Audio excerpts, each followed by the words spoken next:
مغلیہ سلطنت کے زوال کے بعد مسلمانوں کی جو خود مختار ریاستیں بر صغیر میں قائم ہوئی، ان میں سب سے بڑی اور طاقتور ریاست حیدرآباد دکن کی مملکت آصفیہ تھی۔ اس مملکت کے بانی نظام الملک آصف جاہ تھے، چنانچہ اسی نسبت سے اس مملکت آصفیہ یا آصف جاہی مملکت کہا جاتا ہے۔ آصف جاہی ایک مسلم خاندان تھا جس نے ریاست حیدرآباد پر حکومت کی۔ اس سے قبل اکثر بزرگان دین اور اولیاء کرام اسلام کی اشاعت کی غرض سے دکن کا رخ کرتے رہے، جبکہ علاء الدین خلجی نے اسلامی سلطنت کے قیام کی فضا ہموار کی اور دوسرے علاء الدین حسن کانگولے بہمنی نے آزاد اسلامی سلطنت کی بنیاد ڈالنے کے بعد پایہ تخت گلبرگہ کو قرار دے کر اس سلطنت کا نام حسن آباد رکھا، جس کے بعد گلبرگہ دکن میں مسلمان اقتدار کا آغاز ہوا۔ بہمنی سلطنت 1374 سے 1529 تک قائم رہی۔ سلطنت بہمنی کے خاتمے کے بعد دکن میں عماد شاہی، برید شاہی، نظام شاہی، عادل شاہی اور قطب شاہی کی خود مختار ریاستیں قائم ہوئی۔ پھر 1591 میں جب محمد قلی قطب شاہ نے اپنے پائے تخت کو گولکنڈہ کے باہر تک وسعت دی تو اس وقت گولکنڈہ ایک قلعہ بند شہر تھا۔ بہرحال 1687 میں مغلیہ سلطنت نے حیدرآباد کو سلطنت مغلیہ کا حصہ بنایا اور 1724 میں آصف جاہ اول نے مغل سلطنت سے بغاوت کر کے اور مملکت آصفیہ کی بنیاد رکھی۔ مملکت آصفیہ کو نظام حیدرآباد کے نام سے بھی جانا جاتا ہے۔ 1769 تا 1948 حیدرآباد مملکت آصفیہ کے ماتحت رہا۔ برطانوی دور حکومت سے آزاد ہند 1947 تک یہ ریاست برطانوی ریزیڈنسی حیدرآباد کہلاتی تھی۔ پھر 1948 میں بھارت نے حیدرآباد کو بھارت میں شامل کیا اور 1956 میں صوبہ تشکیل 9 ایکٹ 1956 کے تحت یہ ایک نئے صوبہ آندھرا پردیش کا دارالحکومت بنا۔ ریاست حیدرآباد دکن کا جغرافیائی نقشہ ہر دور میں بدلتا رہا۔ 17 ستمبر 1948 کو جب بھارتی فوج نے اس نظام کی حکومت کا خاتمہ کیا، اس وقت اس کا رقبہ برطانیہ اور اسکاٹ لینڈ کے مجموعی رقبے سے بھی زیادہ تھا، جبکہ باقی حصے ریاست آندھرا پردیش کو کرناٹک مہاراشٹر میں شامل ہیں۔ 1923 میں خلافت عثمانیہ کے خاتمے کے بعد خوشحالی، شان و شوکت کے اعتبار سے ریاست حیدرآباد کو بین الاقوامی سطح پر خاص مقام حاصل تھا۔ اس حوالے سے بہت سے برطانوی مصنفین کی تصانیف میں بھی اس کا ذکر موجود ہے۔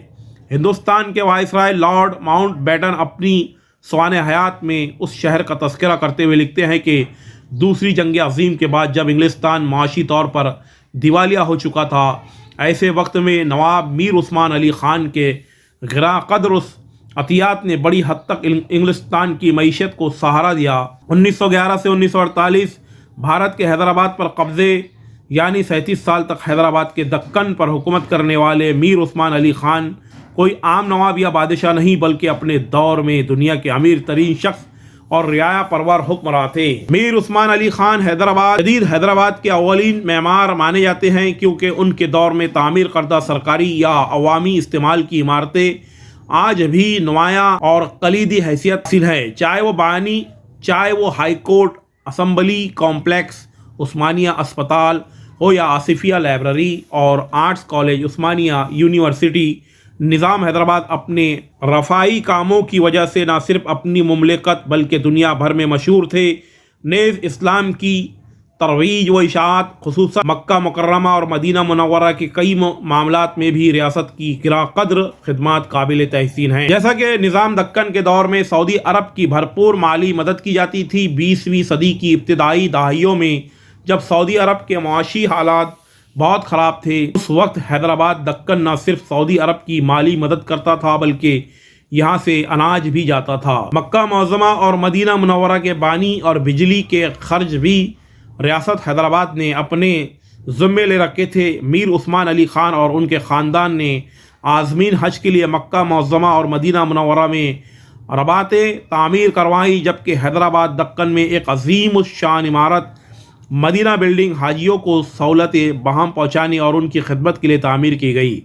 ریاست حیدرآباد دکن ہمیشہ امن و آشتی کی علم بردار، ہندو مسلم یکجہتی کی مثال اور علم و ادب نوازی کی ایک ایسی مثال رہی جیسے دنیا بھر کے علماء، دانشوروں، مفکرین و مورخین نے اپنے خدمات سے مزید چار چاند لگائے۔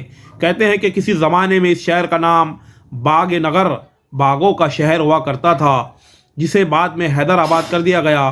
19ویں صدی تک حیدرآباد دنیا بھر میں اپنے ہیرو کی وجہ سے مشہور تھا۔ آج اسے سٹی آف پرلز، موتیوں کا شہر بھی کہا جاتا تھا۔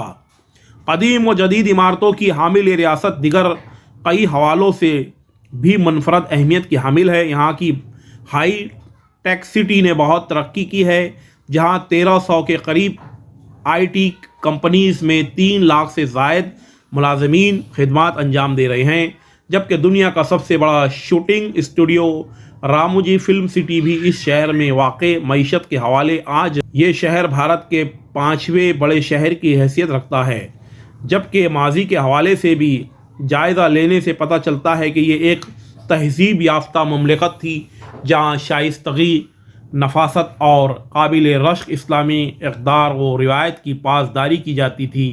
یہاں کا رہن سہن، لباس انتہائی شائستہ تھا۔ شیروانی، پاجامہ، ترکی ٹوپی گویا قومی لباس تھا۔ گفتگو میں تہذیب و شائستگی کا خاص خیال رکھا جاتا اور فرقہ واریت کے لعنت سے بھی یک سرپاک تھا۔ ریاست حیدرآباد کا ایک بڑا علمی کارنامہ جامعہ عثمانیہ کا قیام، جس کا آغاز 1856 میں دارالحکومت کی حیثیت سے ہوا اور 1918 میں اسے جدید طرز کی جامعہ کی حیثیت دی گئی۔ جامعہ عثمانیہ کی خصوصیت یہ ہے کہ یہ بر صغیر کی پہلی جامعہ تھی جس نے اردو کو ذریعہ تعلیم بنایا۔ نظام کی اردو دوستی کا اندازہ اس بات سے بھی لگایا جا سکتا ہے کہ ریاست میں نہ صرف اردو زبان کو سرکاری زبان کی حیثیت حاصل تھی، بلکہ کرنسی پر بھی تحریریں بھی اردو زبان میں ہوتی۔ اس وقت حیدرآباد میں تمام لوگ اردو بولتے اور سمجھتے تھے۔ تاہم دوسری مقامی زبانیں جیسے مراٹھی، تیلگو، کنڑی ترقی کے لیے بھی ہر ممکن مدد فراہم کی جاتی۔ مسلمانوں کے لیے اسلامی تعلیم، ہندوؤں کے لیے اخلاقی تعلیم لازمی تھی۔ جامعہ عثمانیہ کے تحت ایک شعبہ تالیف و ترجمہ قائم کیا گیا تھا، جس کے تحت عربی، فارسی، انگریزی اور فرانسیسی زبانوں کی سینکڑوں کتابوں کا اردو میں ترجمہ کیا گیا، اور اسی طرح صرف جامعہ کی درسی ضروریات کو پورا کیا گیا بلکہ اردو کے علمی ذخیرے میں قیمتی اضافہ بھی ہوا۔ شعبہ تالیف و ترجمہ نے جن علمی اور اصطلاحات کا اردو میں ترجمہ کیا، ان کی تعداد لگ بھگ 5 لاکھ۔ حیدرآباد کا کتب خانہ آصفیہ بر صغیر کے بڑے کتب خانوں میں شمار ہے۔ خاص طور پر عربی اور فارسی کا کتابوں کی قلمی نسخے کے لحاظ سے یہ اب بھی بر صغیر کا سب سے بڑا کتب خانہ ہے، جہاں 50,000 سے زائد قلمی نسخے موجود ہیں۔ مخطوطات کی اتنی بڑی تعداد استنبول کے کتب خانے سلیمانیہ کے علاوہ شاید دنیا کے کسی اور کتب خانے میں موجود ہے۔ مختصر یہ کہ 20ویں صدی کے نصف اول میں بر صغیر میں اسلامی علوم اور ادب کا سب سے بڑا مرکز حیدرآباد دکن ہی تھا۔ مزید معلومات کے لیے آپ ہمارا چینل زبیر نذیر سر کو سبسکرائب کریں، لائک کریں، شیئر کریں تاکہ آپ کو ایسی نئی معلومات مل سکے۔ میں زبیر نذیر سر ملتا ہوں آپ کو نئے ویڈیو میں نئی معلومات کے ساتھ۔ اللہ حافظ۔